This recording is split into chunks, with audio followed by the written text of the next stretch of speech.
Hi RC friends. This is a video where I'm just going to give an update of where my family is, mostly on math, and since we started RC a long time ago, and since I'm not on the Facebook page anymore, I miss you all, and just wanted to give you an update. I don't know that I have any particular point to make with this video, just I think it's going to help me process where we are in our family, and if it's anything useful to you, that would just be bonus.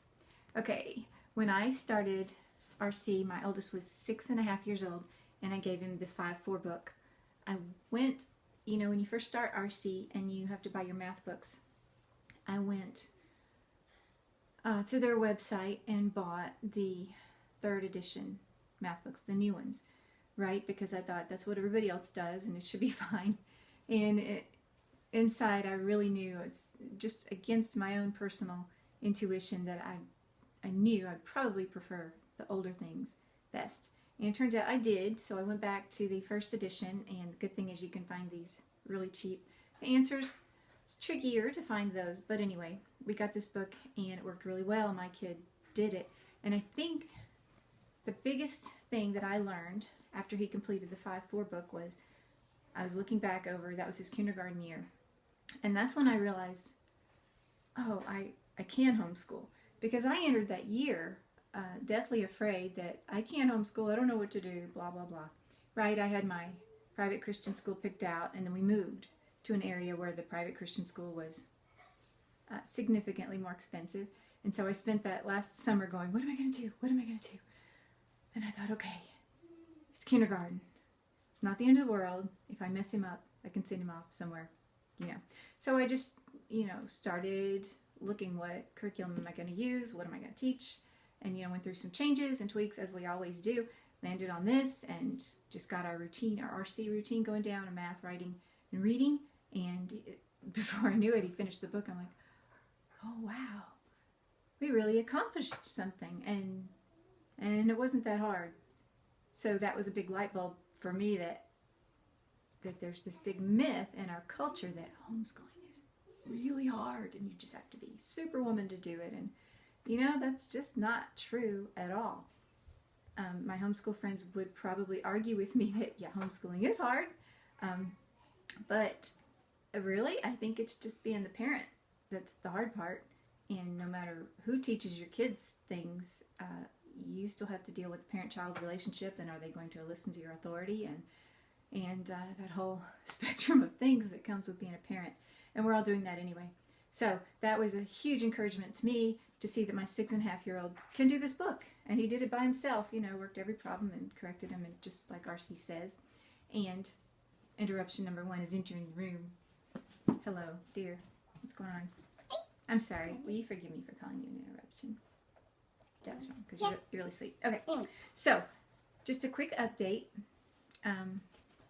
So my 6.5-year-old, he did this book, and I'm not going to talk grades or anything because that confuses me.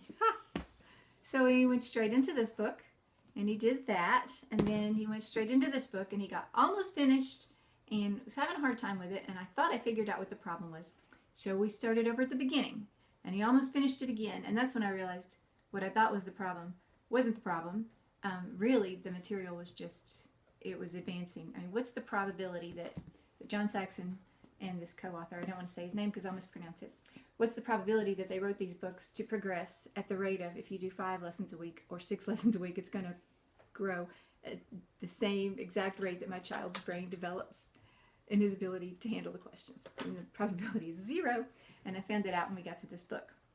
So anyway, worked it almost all the way through twice, and then when he was almost complete with it the 2nd time, I'm like, you know what, let's just go back and do this again. So we started the beginning of this book and did it all the way again, and then went right into this one, and he just finished it. I mean, he didn't just finish it, but he went right through it, and then went into 8-7, and now he's almost through with this. And when we started, we were doing 6 lessons a week, and I really like that, but I did slack off, and now we do CC, and so during the CC year, in the beginning, I made him get up and do his math lessons before we went to community day. But now we just do 4 lessons a week. No. But now it's summer. It's 5. Cece's out, and now we do 5 lessons a week. That's right. We do 5 lessons a week because, well, we used to do 5 because we had Cece, and on Saturday we had too much work, so we just got to have a day off. That's my favorite day of the week. And yeah. Okay, so I have a question for you. How old are you? 9. 9. And are you in this book? Yeah. And I'm on lesson 93. 93. And what did you make on your math this morning? 100, and I get $1. Yeah, she gets 100. Well, if you get all the problems right, then you get. Hey. Okay, I'm losing control here. Okay. If you get all the problems right, then you get $1. All right, pause. With me. You're supposed to be the table. Garrett, give me icy. Okay, well, my video just fell apart there. Hopefully I can piece that back together without starting at the beginning because I have no idea what all I just said. Okay, so my oldest is 10. He'll be 11 in a couple months. And so before then, he's on track to finish 8-7 before he turns 10. And algebra's next. I don't know if we'll go there or not. We'll see. But I think what I've learned is, what I learned with my firstborn and the RC, doing math using the RC method, is that, yes, I can homeschool. I can do a good job of it. And it's not that hard. And I think I learned that you have plenty of time. You know, you start them out young in this book, and if you do 5 or 6 lessons a week, you're going to accomplish a lot. You're going to go through books kind of quickly, so you have time. And so now I'll move on to my second and third kids.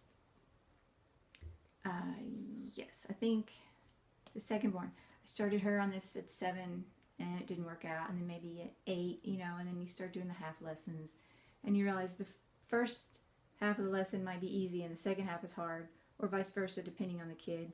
So on alternating days she has easy math, and then the other ones it's hard, and so then you go to evens and odds on alternating days.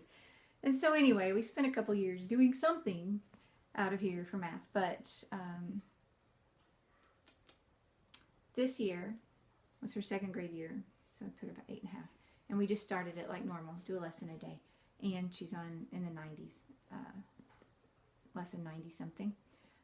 She's doing much better with it now. I like to keep it simple, just a lesson a day. Got really tricky on me when you try and split it up and keep up with all that. And then the third kid is just turned 7 a few months ago, and I started him on this. He is, I bought a book, tore it apart, scanned it, so I can print the things out, the pages out for him, and he can write directly on it because the writing is not there yet. And if it gives the clock picture and it says, what time is it now and what time is it going to be in 10 hours and 22 minutes, you know, I just erase all that and go, just tell me what time it is. And because the part I want to work on him now with is, I expect you to do the whole lesson. We're working on a routine now that our Classical Conversations is out for the summer. I'm going to work on a consistent routine. You're going to do a whole math lesson a day and get used to it. If it's got, you know, 342 minus ABC equals something, I just turn it around and make it a subtraction problem, or I get the variables out, because I don't care if he can do the abstract thinking at this level. I just want him to work a problem. 3 or 4 digits is really good for me because it's a lot of individual math facts when you can work 3 or 4 digit addition, subtraction problems. So that's where I am. I'm ready to enter the summer with everybody on a good schedule, 5 lessons a week, and that's just the math, and we'll go on for the reading and writing. Those are different. So thanks for listening. I feel like I didn't really have anything specific to say, just talking through it, but to bring back up the things that I've learned is, I think doing math the RC way gave me confidence that we can homeschool and we can do a really good job, especially when I realized even if I'd spent that extra money and sent them to the private school, which was my way of chickening out, even if I'd done that, they would not have been able to teach them all this math because he would have been in kindergarten. And to encourage kids, if